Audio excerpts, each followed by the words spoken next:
안녕하세요. 오늘은 근로기준법 개정으로 올해부터 적용되는 꿀팁을 알려드리고자 영상을 제작하게 됐습니다. 여러분들, 법 개정 사실은 늘 염두에 두고 계셔야 돼요. 그래야 자신의 권리를 확보할 수 있습니다. 그럼 바로 본론으로 들어가 볼게요. 우선 첫 번째, 공휴일은 절대 연차가 될 수 없게 되었습니다. 많은 회사들이 사용하는 꼼수이죠. 공휴일에 연차를 쓰게 하는 것. 이거 진짜 한숨 나오는 관행입니다. 아예 근로계약서에 써놓는 회사들도 있고 고용주가 엄청 권유하기도 하죠. 심지어 권유조차 하지 않고 근로자가 사용하지 않은 연차를 그냥 서류상 공휴일에 연차를 사용해 놓은 것처럼 만들어 놓기도 해요. 많은 분들이 울며 겨자 먹기 식으로 연차를 공휴일에 쓰고 있습니다. 이게 뭡니까? 어차피 쉬는 날인데 연차를 쓰다니요. 그런데 이게 2022년부터는 불가능하게 됐습니다. 바로 근로기준법 제55조 제2항 때문이에요. 한번 살펴볼까요? 사용자는 근로자에게 대통령령으로 정하는 휴일을 유급으로 보장하여야 한다. 이때 대통령령으로 정하는 휴일이란 광복절, 개천절, 설날 같은 흔히 말하는 공휴일입니다. 대체 공휴일도 포함이 돼요. 그리고 아래쪽을 살펴보시면 상시 5인 이상 30명 미만 근로자를 사용하는 사업장이라고 되어 있죠. 그리고 2022년 1월 1일부터 이러한 사업장에 이 법을 적용하도록 되어 있어요. 즉 올해부터 대부분의 사업장에서는 공휴일은 유급휴일이고 따라서 이 유급휴일은 연차로 대체하지 못하게 된 거예요. 유급휴일 뜻이 뭡니까? 이날은 돈을 받고 쉬라는 뜻이에요. 연차는 또 연차대로 1년에 15일 이상 정도씩 따로 나오는 휴일이고요. 근로기준법이 공휴일과 연차를 완전히 구분해 놓은 것이죠. 따라서 공휴일에 연차를 쓰는 것은 불법이 되었습니다. 이 점 꼭 알아두시고 연차는 일을 하는 날에 쓰십시오. 두 번째, 공휴일에 근무를 하면 반드시 가산된 급여를 받으셔야 합니다. 이게 이제 법으로 정해졌어요. 공휴일에 근무하시는 분들 생각보다 굉장히 많습니다. 이게 우리나라 근로 환경의 현실이죠. 일을 하는데 그게 무슨 공휴일입니까? 더 억울한 건 공휴일에 일을 해도 급여가 나오질 않아요. 이런 경우 허다하죠. 이 부분에 대해서 법이 강력하게 제재를 하지 않았기 때문이에요. 그런데 이제 이런 악습에서 벗어날 수 있도록 법이 개정됐습니다. 앞에서 2022년 1월 1일부터 5인 이상이 근로하는 사업장이면 공휴일에, 즉 광복절, 설날 이런 날에 근로자들에게 유급 휴가를 줘야 한다고 살펴봤습니다. 이 법을 해석해보면 어떤 결론이 나오냐면 유급 휴일인데 일을 시킨다면 기존에 존재했던 휴일급여 가산 제도가 적용된다는 뜻이에요. 근로기준법 제56조 제2항을 살펴볼까요? 휴일에 근무하면 통상임금의 100분의 50을 더 주도록 되어 있습니다. 즉 보통 시급의 1.5배 시급이 적용된다는 거예요. 휴일에 8시간을 넘게 근무하면 통상임금의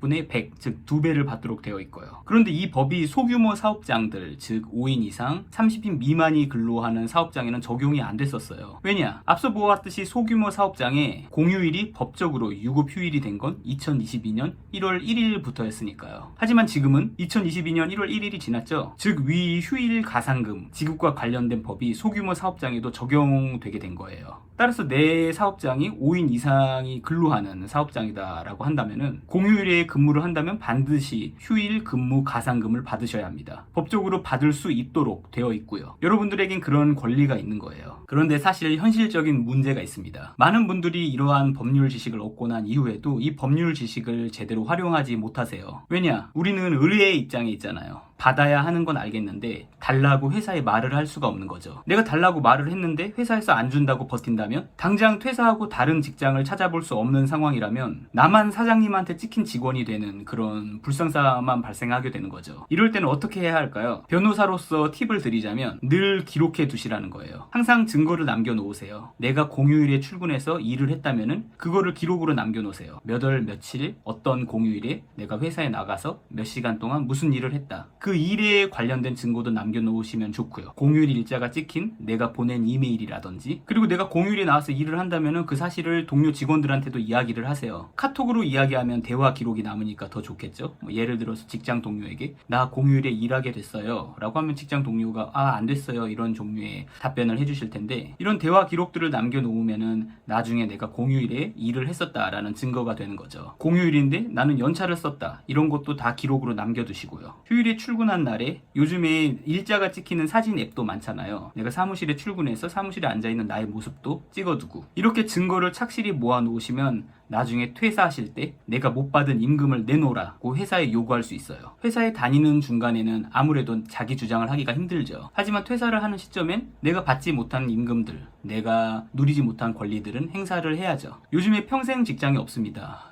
근로 환경이 워낙 좋지 않기 때문에 이직이 잦은데요. 내가 직장에서 당한 불법적인 사항들 이런 것들을 늘 기록으로 남겨두셔야지 받지 못한 임금도 제대로 받으실 수 있고 악덕 고용주를 형사처벌 받게 할 수도 있어요. 오늘은 근로기준법에서 알 수 있는 꿀팁들을 조금 알아봤는데요. 다음 시간에도 더 알차고 재밌는 법률 지식으로 돌아오겠습니다. 감사합니다.